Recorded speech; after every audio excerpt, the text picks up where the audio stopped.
As I said, we're going to talk about equipment today, and like so many subjects in beekeeping, equipment is highly variable, and it really comes down to people's preferences. I'm going to talk about my preferences and tell you why I prefer them, while also trying to be honest and be careful to say the pros and cons of all the different types of equipment. As Keith mentioned, bee space is very important, and when you're thinking about equipment, you have to keep that in mind. I'm going to start right off by saying buying used equipment is sometimes precarious because people don't always get the dimensions just right. And in beekeeping equipment, yes, size does matter. Even a 1/16 or an 1/8 of an inch one way or the other can mess you up, and you'll get excessive burr comb, excessive propolising, and things like that. This 3/8 of an inch theory is a little bit, that's kind of an average. You can anything between 5/16 and 7/16 of an inch really can work as bee space, even as little as a quarter. But then when you get that small, they start to propolize, and when it's bigger than 7/16, they start to put in burr comb. So when you're matching boxers, you have to keep that in mind. There's three basic sizes of boxes. You have a deep, which Bruce has here. Bruce has provided me with this equipment. Thank you, Bruce. I appreciate that. Bruce makes good stuff, and so I don't have to even wonder if it's correct or not. Deep boxes are 9 5/8 generally. You'll see them as little as 9 1/2 depending on the manufacturer. The frames are 9 1/8, so you can see how the math adds up to, that bee space thing. When you look at the boxes, you can see the bee space in there. Everything's engineered with this idea of bee space. This dimension of the box, from the front to the back, if you're using 3/4 inch lumber, should be 19 7/8. And here's part of the problem with buying used equipment. So many people think it should be 20 inches, and that extra 1/8 of an inch actually does mess you up because the frames are too loose in there. So try to, when you buy used equipment, either know what you're buying or pass on it, or know that the person you're buying it from is very knowledgeable. The next box that is most commonly used is 6 5/8. This is called a medium. It's sometimes called an Illinois. Sometimes it's called a Western Super. When I lived in Oregon, I'd never heard the word Illinois or medium. We always call them Westerns. I don't know why. The next box that we don't have here that's most common is called a shallow, and it generally runs between 5 5/8 and 3/4 of an inch. Many manufacturers fall right in there at 5 11/16. All of these boxes, if they're done correctly, will create the right bee space between the bottom bars in the box above. If you look at this closely, you can see there's about an 1/8 of an inch there, mated up with 1/4 of an inch here on the top of that, so you get your 3/8. There are other size boxes, but they're not common and they're not considered standard.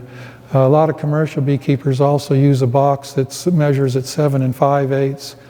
I would stay away from what's considered non-standard stuff. It's a little hard to get parts for. It's a little harder to interchange parts too. Now I'm going to get into some of my preferences about this type of equipment and tell you why. When you set up your beehive, you're going to have to figure out what you're going to use as a brood nest. The possibilities are a single-story box with an excluder on top to keep the queen from going up. You might choose a deep box and a shallow, or a deep box and a medium. I prefer 2 deeps, and the reason is that if you have 2 deeps as your brood chamber, the frames are all interchangeable. Later on, when you get to some of the beginners here, when you get good at beekeeping and you want to start splitting colonies and making nukes and things like that, it's really handy to have all the frames in the brood chamber the same size.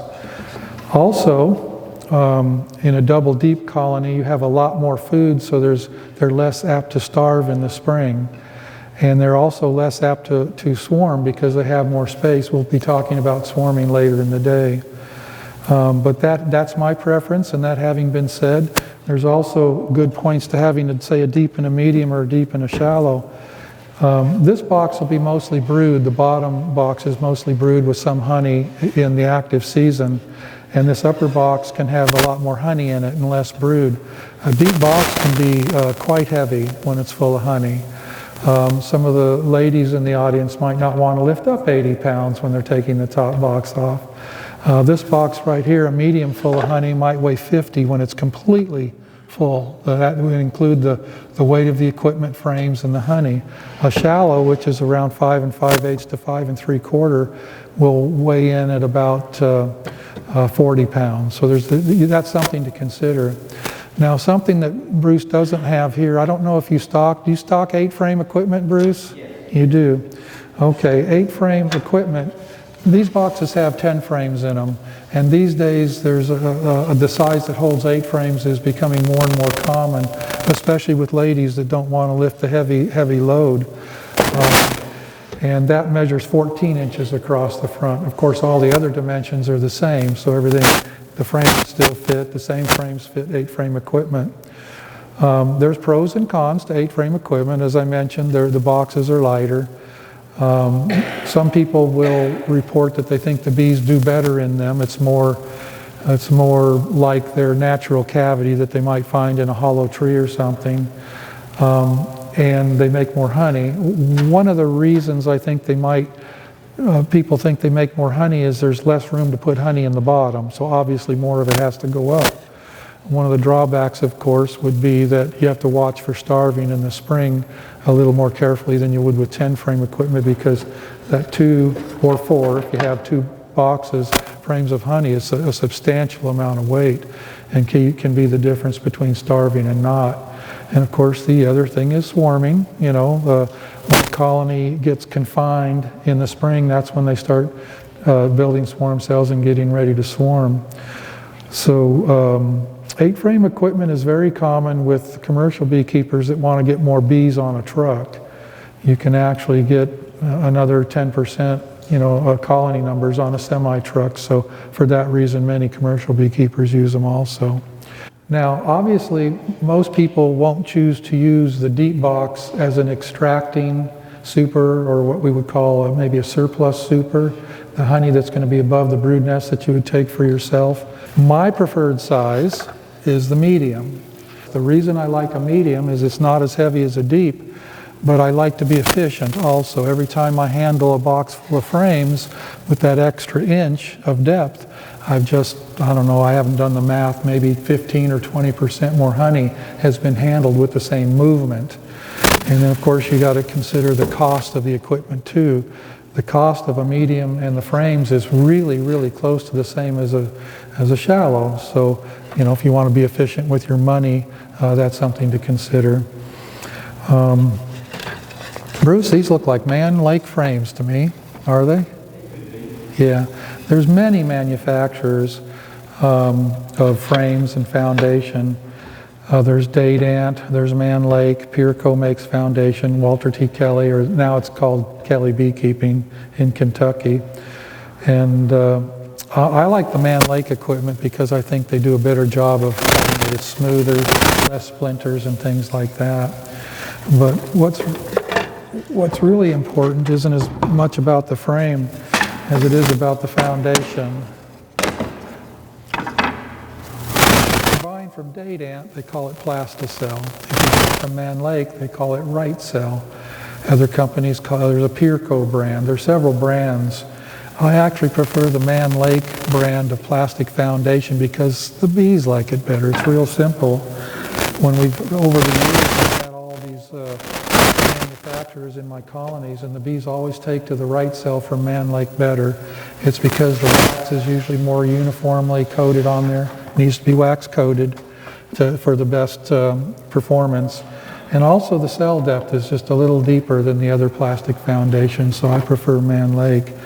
I do prefer plastic foundation over wax because to put it in, it's as simple as that right there. And you're done. Is there wax in here, Bruce? I thought I saw some wax foundation in here. There it is. The reason I don't like to use wax foundation, especially in a commercial application, it's so brittle. When it's cold and you throw these frames around, this stuff breaks up, so you have to be very careful with it. Now obviously the bees like wax better than plastic, and that's why this needs to be wax coated. When you order in the catalog, you want to specify wax coated. Or you have the option of coating it with wax yourself. It's not hard to do. We use a turkey baster and melt wax in it and use a little 4-inch paint roller, dip it in the wax and just roll it on the foundation. If any of you are interested in seeing how we do that, we do have a YouTube channel, which is simply my name, Bob Binney, at Blue Ridge Honey Company. Once you get to YouTube, put that in and it comes right up. And one of our videos is how we apply wax to plastic foundation. One of the things that will happen with plastic foundation is if you put equipment on your colony in a given year and they don't get around to using it all, the next year, if that on-drawn foundation is still in your colony, the bees will have stripped the wax off of it. It'll be bare. And you'll want to, that would be a good reason to apply more wax the next spring. Just take it out, get it waxed, and put it back just before the honey flow starts.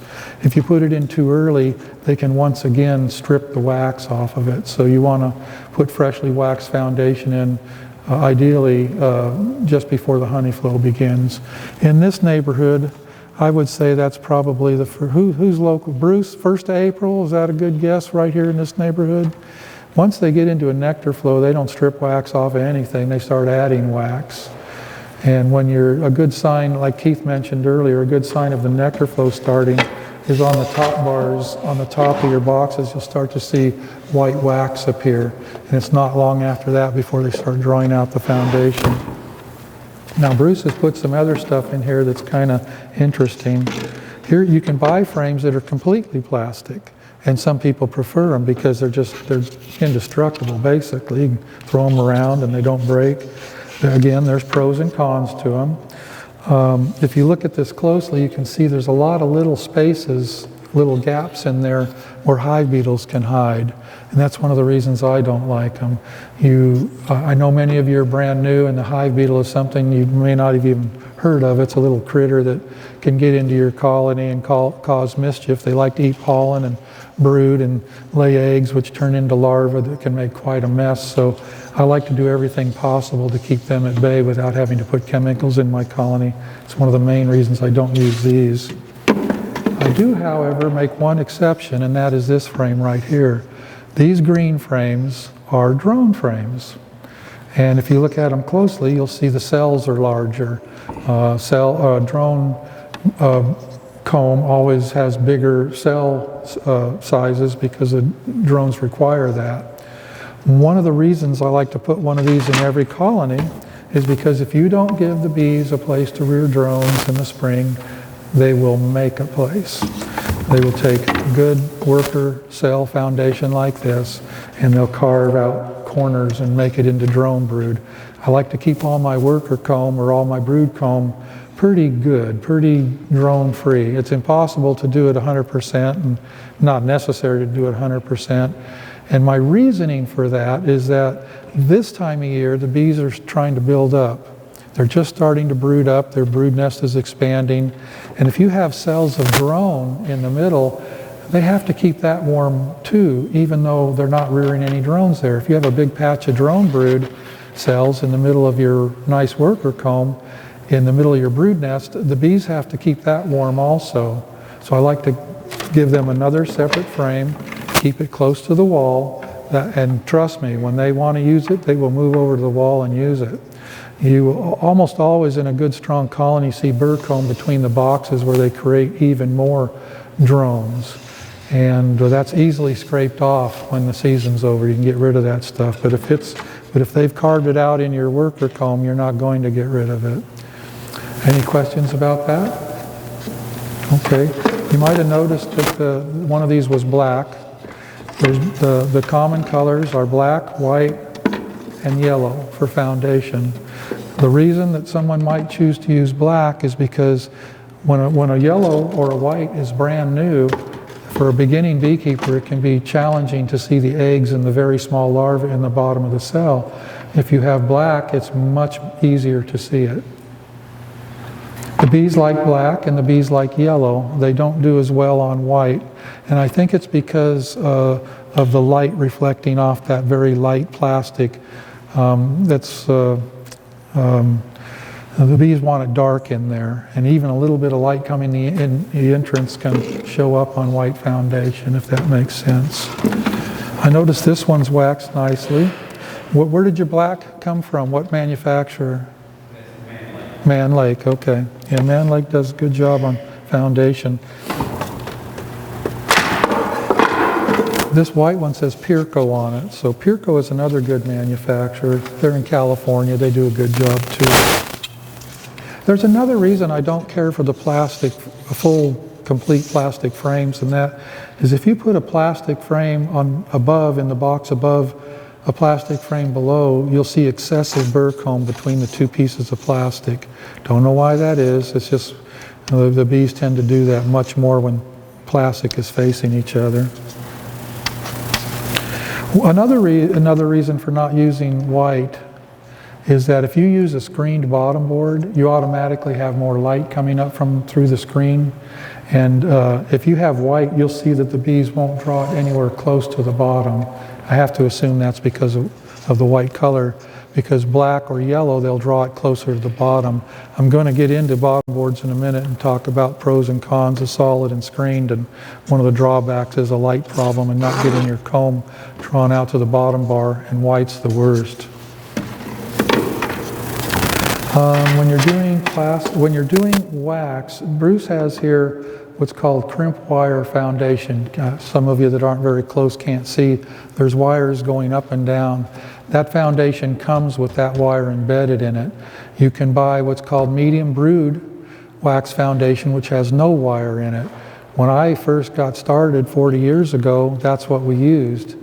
Bruce has 4 cross wires in here, so he's done actually a pretty good job. Did you do this frame, Bruce? I did with a young parent. No one I've ever shot in my life. Okay. Well, back in the days when we had only medium brood, you had to have 4 wires in there, or the foundation. This wax foundation tends to want to warp and curl and curve, so it's very good. Even if you have crimp wired, it's good to have at least 2 reinforcement wires down the middle of the frame. It's not necessary to have all 4 with a deep frame, but at least the 2 in the middle. And again, if you have medium brood with no wires, you really need all 4. And I know there'll be people here that want nothing to do with plastic. You know, they want, and I respect that. You know, they think entirely natural, everything has to be natural, and don't like the idea of plastic in their colony. And I understand that and respect it. As a commercial beekeeper, I just have to go with the plastic because it's more durable. Plus, the bees can't chew holes through it. Some people call them communication holes. Some people call them, traveling holes where they can go back and forth from one side of the comb to the other. With the plastic, you don't get any of that. We do a lot of searching for queens because we make a lot of nukes and packages. So we might find a queen in a colony 6 times in a year. And we have these little holes that makes it more difficult. You can look for her on this side, and while you're looking for her, she's already crawled to the other side. So that's another reason we like plastic. That's also for some of you that are familiar with plastic. Sometimes, and this one has it, in the corner they have these little corners that you can chip out if you want. I see no need for that. I leave them intact. If the bees if they want to go through the corner, they can move 3/8 of an inch and just go around the end bar, in my opinion. Any questions about frames and foundation before we move off of that? Okay, good. Yes, sir.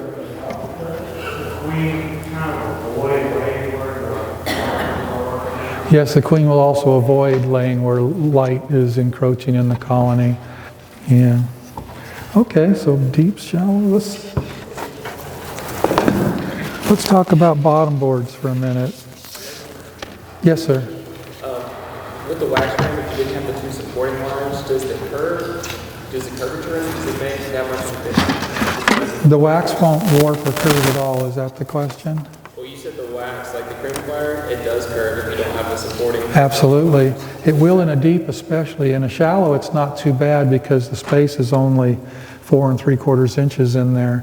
But with a deep, there's so much space, it does have a tendency to warp or wave in there. Now, there is one way of combating that a little bit. It's not ideal, but it helps a little. Most frames have these holes in there that are made for wire. You can put supporting, they call them support pins through there. You can buy them in the catalogs. A bobby pin will work, honestly. Just put it through there and it'll hold the foundation from warping too badly. But it doesn't help you in the center, it only helps you on the sides. Does the warp cause problems? It can, because you're trying to achieve this B space. His question is, can the warp cause problems? Because you're trying to adhere to this theory on B space, if this warps out a 1/4 inch, you're a 1/4 inch closer to the comb next to you. And that's another, back to drone brood in the middle of your worker combs, that's another reason I don't like having drone in the middle of my nest, because they actually not only have a bigger cell around, but they stick out farther. And quite often you can see that the frame right beside the drone has nothing in it because the bees have had to shrink it a little bit to compensate for the extra depth of the drone.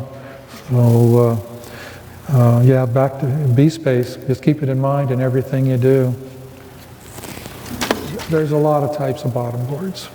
Bruce has given us an example of a screen bottom board with a tray. It's cypress, it's a nice bottom board. Bruce's equipment is all cypress, which is really good. The reason for cypress is two, and one that nobody ever thinks of. First reason is that it's way more rot resistant. It doesn't rot quickly, and pine, white pine especially, really does.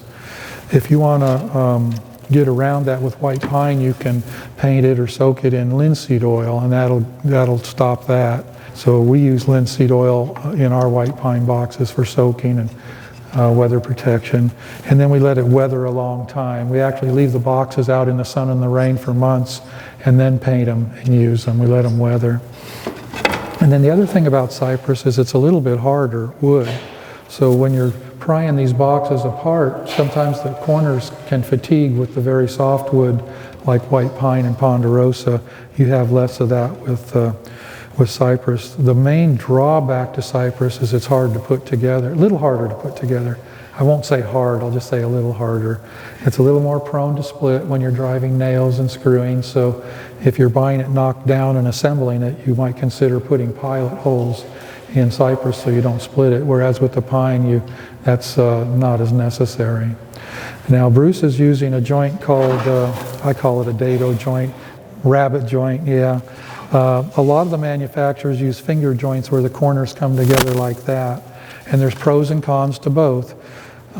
We just put together several hundred with the finger joint, and the guy that works for me, it took him a while, and he said, there's 32 screws in every one of these boxes, which of course gives it a lot of rigidity, doesn't do that very much. Okay, there's 3 or 4 different types of bottom boards.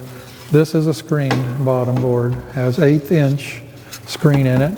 The reason for 1/8 inch is that bees can't come and go, but things like hive beetle larvae and trash can fall through the screen. The main reason that some people prefer screened bottom boards is because it has a little bit of an effect on your mite count. Varroa mites, which you beginners will know a lot more about before this meeting is over. A small percentage of them actually fall off the bees from time to time, and if they fall through the screen onto the ground, they generally don't find their way back into the brood nest. Now, I was a part of a big study with the University of Georgia 25 years ago where they actually measured that effect, and they found that colonies that were on screen bottom boards had a 14% 14% lower mite count. Now, that's a good thing. It's always a good thing to get rid of some of your mites. The problem with that is it's not good enough. That's not going to take care of your mites on its own. If you want to do no treatment, no chemicals, no nothing, and you just want to use mechanical devices, you can use a combination of a screen bottom board, 14%. You can use mites prefer drones because drones take several more days to go through their pupation cycle. And the mites understand this, so they prefer drone brood. You'll find a lot of mites in your drone as compared to your worker brood. And you can take, as soon as this is sealed, you can take it out and put it in the freezer overnight. Not only will you kill all the brood, but you'll kill all the mites that are in that brood. I don't know what percentage that turns out to be, but if you do it over and over and over, every time it gets filled, it's substantial. One of the drawbacks to a screen bottom board that some people actually think is not a drawback is the excessive ventilation that can happen here. The draft, I'll use the word draft. And Bruce has made a nice bottom board where you can put a piece of plywood or rigid plastic in there and combat that in the winter. The other thing you can do, you can also put, there's, I guess Vaseline works. You can coat this with anything that the mites will stick to, and then you can monitor the mite drop. A lot of people use that as a way to monitor their mite count in the colony. I don't do that because it's inaccurate. You don't know how many bees are in the colony, so you don't know what percentage of mites on your bees you have just by using that technique. We use an alcohol watch, which actually measures 300 bees. We see how many mites are on 300 bees, much more accurate. That doesn't mean this isn't good. I mean, you can at least see if you've got mites dropping. Where that actually does play into a positive effect is when you maybe put a chemical treatment in or an organic treatment and you want to see if it's effective. You can come back in 2 days and see if you got a extreme mite drop to tell if the treatment is working. So it's effective like that. Now that I've told you all the good things about screen, and one more good thing about screen bottom boards is you don't have a moisture buildup on the bottom board. Any rain or any condensation dripping down will fall through the board, and you don't have a moisture buildup as much with these. I don't have an example of a solid bottom board here. If you look at this board carefully, let's act like it doesn't have these metal cleats on here for the plastic. If you look at it, the top is this board is 1 7/8 inches wide. You have 3/4 on the top, then you have a 3/4 inch board for the base, and then underneath you have 3/8 of an inch. Without that metal thing, if this was a solid, this would be called a reversible bottom board. You can put it this way to have a 3/4 inch entrance, or you can reverse it and have a 3/8 entrance. Now, that's important to some people. It's important to me because although most people in the southeast prefer a 3/4 inch entrance, I don't. And the reason being is that in the winter a mouse can get in 3/4 of an inch, but a mouse can't get in 3/8 of an inch. It's just small enough to where they can't squeeze in. You just go up to 7/16 and somehow they can make it. It's amazing what a mouse that tall can squeeze through. I don't know how they do it. They must kind of pull in their skeleton or something. I don't know how they do that. So that's one big deal to me. Now, if you use an entrance reducer on this thing in the winter, it's a non-issue. The entrance reducer not only keeps mice out, but it also kind of closes down the distance in there for a draft. It has two. For a very small colony, you might use this, it looks like about 5/8 entrance. That's 3/8 of an inch tall. Or you can turn it over and use this, looks like maybe 4.5 inches by 3/8 inch tall. A very strong colony doesn't need this thing if it's a 3/8 entrance. A very weak colony would want this very small size entrance. We sell them, Bruce sells them, a lot of people use them, but I don't use them because it's another piece of equipment I've got to keep track of. The reason I like solid bottom boards is because critters can't get through the screen. We treat for mites, so I don't worry about that 14% business. And they're just more substantial and they hold up a lot better. So with 5 minutes to go, I'm going to move on to lids. Bruce has given us an example of a telescoping lid and a migratory lid.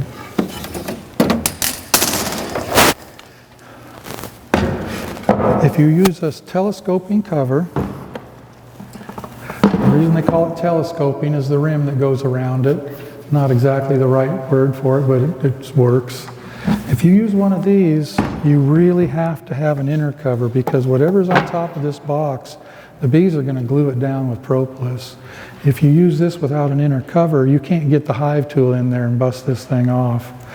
And inner covers, if they're a good inner cover, come with this notch right here. Bruce's has the notch in it, some don't. And the notch would go up. And also you have two, actually this is done right. You have this the 3/16 of an inch edge, which when combined with this right here, 1/4 inch, makes a good bee space. If you use the big side, which is larger, you'll end up with burr comb up here.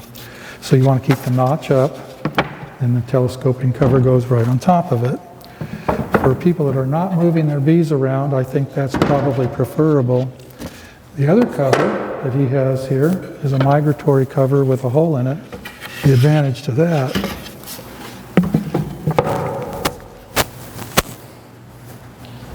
is you can do this rather than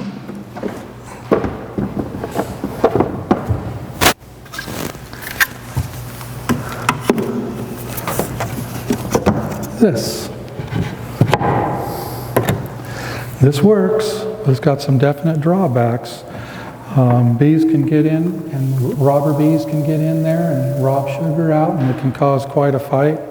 The other thing, on days where the nights are cool and the days are warm, this jar will contract and expand in the morning, and it'll drip down syrup down there, and it'll leak out if the bees aren't strong enough to keep it cleaned up. And again, it can cause a big robbing problem. The very best way to use a jar is right just like that on the lid. If you have a really small colony, this is very effective at getting them through the winter because you can put that jar right on top of the cluster. On a cold day, they won't come down and get this feed. And while we're talking about feeders, seeing as I only got like 1 minute left or something. Pardon me? 1 minute? We have these inside feeders. They're called cap and ladder when they have the wood and the tube in them. We use these a lot. Something we don't have here to show you is a bucket feeder, where you put a bucket right on top of a lid like this. We use both 1 gallon for small colonies, 2 gallon for large colonies. And then you can also use a hive top feeder like this. These are very effective at feeding large colonies. They don't work well if your colony's small. You can come up here and look at it a little closer to understand how the bees get in here. This is all good stuff. As an example of a metal queen excluder, I prefer metal to plastic. The plastic is less expensive and it does work, but this is much more substantial and will last you 5 times as long if you take care of it.